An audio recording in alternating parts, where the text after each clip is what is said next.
Hello, Remo. I think we What's need to up? come up with some different greeting because it's pretty much the same for now. But like always, it's good to see you. And the topic for today would be leading up the chain of command. And I'm gonna talk a little bit of what I understand here, and then please share your thoughts on this topic. So I have this great example that Jeff Bezos told at some point, and he said that they have this culture, or they have this rule that the youngest person, not the youngest in terms of age, but just the person that's been the shortest with the company, or is the lowest in the rank, that person speaks first, because if the big boss speaks, then nobody else is going to say anything, because you cannot really go against whatever the big boss said. So I love this rule, because this rule allows everyone to actually lead up the chain of command. uh, and I think it's just good for the organization. Good ideas can come out of that. So what's your take on leading up the chain of command? Yeah, I would say that first of all, it's something which people don't maybe even recognize that this is a thing. And usually, like when you think about leadership, people think about leading your subordinates, leading your team. Mhm. It's not very often considered that hey, there is other kind of positions and other people in the organization who have to lead actually up the chain. Usually, it's like everyone is going down the chain. The orders are coming in and then everyone goes and executes. But in the military, actually, a lot of things are led from bottom to the up, because a lot of information has to be exchanged from the front lines to the actual uh, leadership level. And then the leadership has to be open-minded. I mean, you want your team to be influencing you. You want your team to be leading you, because you as a leader, you have no idea of all the things that are happening. So you need to be actually promoting this kind of behavior. And I think it makes sense totally why Jeff actually kind of promotes it. Like, you want the junior guys to actually start speaking first, because otherwise they might not think that their idea is good enough or whatever. So we had the same kind of thing in the military when we were briefing, and we wanted to ask some questions. Then after in the training phases, it was always like, hey, the most juniorest guy, what do you think? Mm-hmm. Because every time when the senior guy actually says, because it's not that the junior guy will kind of only get influenced by the senior guy's idea. Usually the senior guy's idea is pretty good, Mm-hmm. and it actually makes sense as well. But now, if you want the junior guys to actually learn, you want them to come up with an idea. So it makes total sense. And now, if you as a leader let other people speak before you eventually don't have to speak much, because the actual things have already been said. And now the new ideas, what come from your junior guys, it's always good to then maybe even sometimes give them ownership to actually execute their idea, whatever they actually said. And if you want to have new ideas, that's exactly where you get it and how you get it.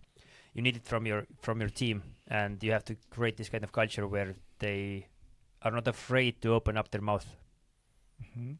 And if you don't have this culture, and you know that by saying something you might get in trouble, because like you don't have the culture, and the boss is like, you should not be saying anything about that, because this is my area of expertise, so this is, if the culture is not there, you're basically taking a risk, right?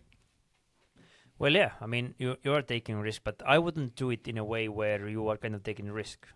I Mm-hmm. mean, that's exactly how I would always communicate in that sense, because if someone is telling me that, hey, this is not your business, you are looking into the wrong section, that this is not your field, then it clearly shows that I poked their ego for whatever reason, which means that I didn't use the right method in communication. Maybe it was a wrong meeting, wrong timing, whatever the thing is. That now I can start thinking, okay, how can I actually improve this conversation? Maybe it was a wrong time, and ask for feedback. Because from my angle, it seems like it is, yes, it's not in my area of responsibility, but it is affecting the results of the organization. So I would like to actually have influence and have a discussion about the thing which you think I shouldn't know, because I need to know that information, otherwise I'm not able to actually execute and help you bring the results that you want to bring. So I need that information, but now it comes down to building relationships and how do you actually maneuver through those situations. And that's, I think, is something which is very hard, because people get insulted very fast.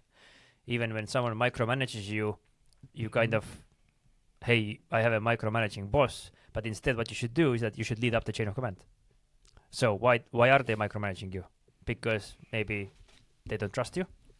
And now if you say that you understand, hey, the boss doesn't trust me, then a lot of people will think that, oh, my boss doesn't trust me. Okay, now what can you do to make him trust you? And what can you actually do? So maybe you need to push more information up in the chain of command. Maybe that's the reason. Or maybe you ask for feedback. Hey, I see that you have been actually helping and supporting me here in those tasks. I actually feel that I'm able to actually make them happen myself. Is there any pointers that you think I should be specifically doing so that I actually could execute next time this task on my own? Like, I can actually start leading up the chain of command and start asking for myself some more ownership, some more feedback. And if you fail, I mean, you admit it and you kind of figure out what you could do better next time, and that's how you actually do it. So if someone is micromanaging you, you shouldn't get insulted. You don't take things personally. And micromanagement could even be considered as a form of your leader caring about you, because they want your result to be good. Now, I mean, micromanaging is not good enough. It's not a good way how to manage people. But if someone is micromanaging you, there is a reason. Now, you can actually figure out how to actually lead up the chain of command and make your life and build up a position so that you don't have to actually be micromanaged. And that's something which everyone can do. Yeah. Maybe. I mean, I hope this is something that anybody can do, but well, I have done it. I have done it many times. I have one example as well. Like, I initially, when I was doing sales in one of the defense industry companies, I didn't really know how to write emails. I just didn't know. I wasn't competent enough. I got this position just because I knew some dudes who were military guys. I just came from military. I had no idea of the business world. So when I started doing my things, I was very thorough in explaining every move that I'm making. So my emails were super long. And I created a situation where my leader had to micromanage me, because I pushed him like the wrong amount of information. And I tried to explain him, and I was kind of asking him to micromanage me, but I was sending him so much information that it was really hard for him to micromanage, because I proved him that I have all the knowledge I need and more. And now I heard from a corridor that this Remo's emails are super long. He didn't even give me feedback straight away. And then I heard that, and then we had a one-on-one with him, and then I just went in there and asked him that, hey, actually, we haven't talked about how you and me should communicate. And I have been writing you a really long emails. The reason is that I want to convince you that you have the very good understanding of where I'm coming from and where I'm going and blah, blah, blah, blah, blah. So what do you think what our communication should be? And then he just said to me that, hey, our communication should be, you should just tell me that let's go left or right. And that's all I want to know. So he actually didn't need all the information, because I already give him all the information that he needed to know. And that's why I was able to actually make it easier for me and happen. And that's why I know it usually is it's why people want to micromanage you every time that people came in and tried to figure out and tried to get their hands on my beats and things like that. It was because they were missing information. They just didn't know what was going on, and that's why I had to push them the information. And the sooner you start to push information and showing that you are very competent and you know how to handle it, and then you bring also the results, I mean, they will let you go. They will give you the freedom. Wow, I think I think this one tip can can help a lot of people, and I don't even think that we should say anything else but that, because this is a great punchline. And it's like real life example of what you actually did. It's not a Mm. theory of this is what you should do because I read this in a book and it works. This is Yep. something that you did, and very often, the micromanagers, they do it because they are afraid that you are not able to make the right decision. So if you can find your version of that long email, that will Mm. prove that that manager, that you have all the information, and you can actually do it on your own.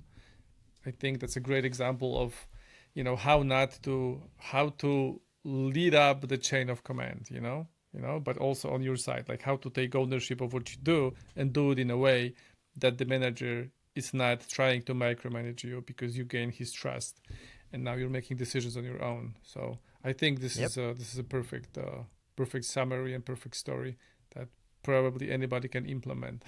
So Absolutely. And thank you you. can also implement it on the same level, like peer-to-peer level. It's the same. Like I have that one as well in the military, where I needed, like I had this mentor who was more senior guy, Mm-hmm. and he was really competent. I was a junior. I Mm-hmm. was like a nobody in the military at that time. He was already a legend. Mm-hmm. He was already writing books how to, I don't know, blow things up. Like he was really truly competent. He Mm-hmm. was the guy on the who told me on the third month when I actually joined that, hey Remo, you have to be getting 10 years older in 1 year. That was Mm-hmm. he. That's what he, how he treated me in Mm-hmm. that sense, because I had a huge ego and I was stupid young man. And eventually, what I figured out, I actually still performed. I still did things. I actually learned. I actually learned what he was saying. Actually tried to figure out the things that he was doing and all the notes that he was giving to me. I actually made those things happen. And eventually, I figured out that he likes lemonade. Mm-hmm. He likes a certain type of beer. And when we had like these team events, I've always figured out what he kind of needed. And eventually we had this really simple thing when I actually went to his team room, and I said that, hey, I need a favor about, I need this paper and that paper. And he said, yeah, 2 lemonades. I said, yes, sir, no problem. And I brought him the freaking 2 lemonades. But we got this relationship ongoing, and we now are really in really good relationship, like years after. And we figured out a very good understanding. And eventually, when we went to Afghanistan, then I had built up this relationship up in a chain of command from this humble place. And as a subordinate, if you're able to subordinate your ego, that's the place where the good kind of up the chain command leadership starts. From a humility perspective, listening what the other person wants, giving it to them, and then holding on to your promises. So don't promise them everything, just do what they want you to do, and from there on you get more influence, and from that influence you have the possibility to actually influence them as well. Right. Yeah. I mean, we revisited the ego part again, because how can you actually listen to other people and try to give them what they need if your own ego is in the way, right? So I think the ego part will maybe come back in some next episodes of ours. Yep. So again, thank you much. I think those short conversations, they're great because you share the military way of doing things. We also have the business elements, and now you're giving away pro tips on how to actually do it in your life, which is awesome. So Well, I can't no wait problem. for yeah, I can wait for the next one. So thanks, and then I guess I will see you in a week. Yep. Bye bye. Bye.